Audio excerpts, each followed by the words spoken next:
Dear friends, I am reading an extract from my book, Srinagar, City My Dreamland. The title of this chapter is Stark Flagpost. I am talking about my small world, full of dreams, many broken and scattered on the bare floor of our history, like the bangles of a Hindu widow.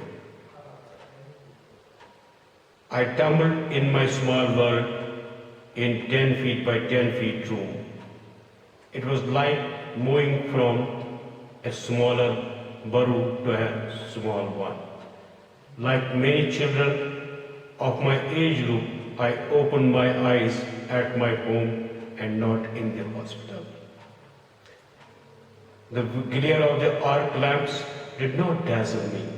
The white walls of the hospital did not click shatter of my eyes. The soothing green clay daub walls of the spare room with two lattice windows with an inverted cone-shaped bulb dangling from a silken wire interwoven like the braids of a village bell on the middle beam of the room greeted my half-shut eyes. I did not think I ever closed my eyes. I was not a precocious child, but inanimate objects revealed to me the painful stories and agonizing tales of my birthplace. The floor of the room was covered with handcrafted rug, gaba made of old blankets with intricate floral designs. The gaudy flowers spoke about the dexterity of the hands of the craftsmen and vivacity of their hearts, but they were painful reminders of the day when this land had lost its freedom. It were the Mughals that had introduced this rug in Kashmir. The room might have been agog at my birth. I was the second son in the family, but the outside scene on that day was weird and bizarre.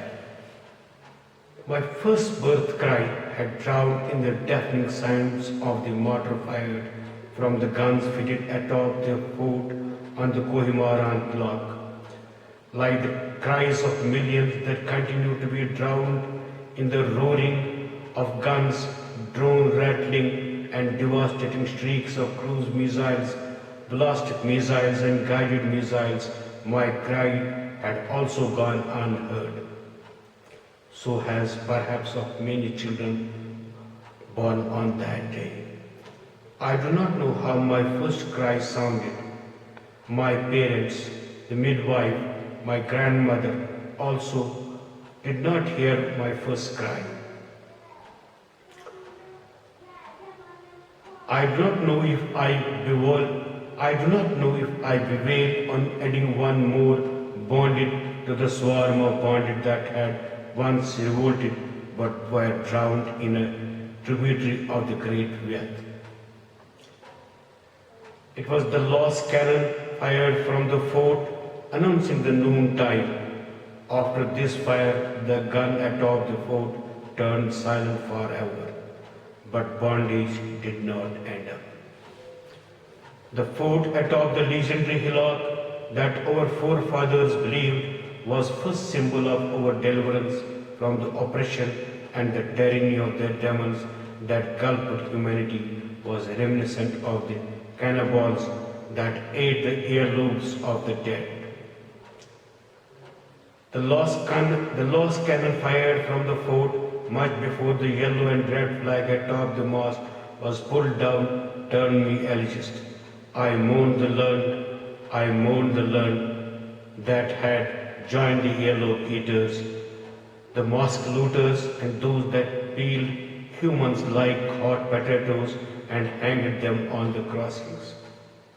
With half-opened eyes, I did read on the tavern walls the stories of these learned that sucked blood of their own brethren like blood-sucking corn-nose.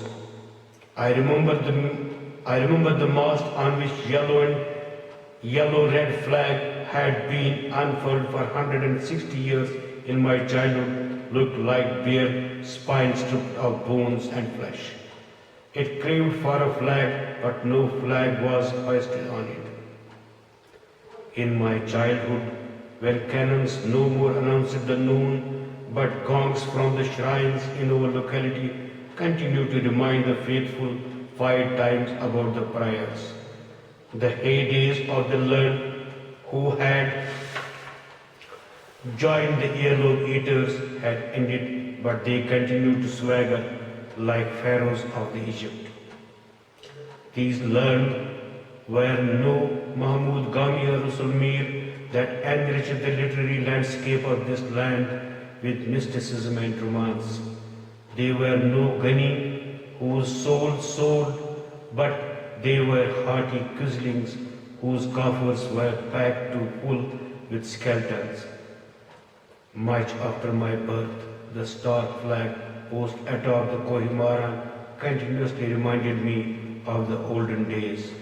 Now I never looked at the fort or the ramparts around it as symbols of our dignity, but as reminders of the beguilers and the yellow beaters. But it was my dream and dream of my friends to put a flag on the naked flag post overlooking entire city. I remember many times I and my school friends planned to put a flag on the mast.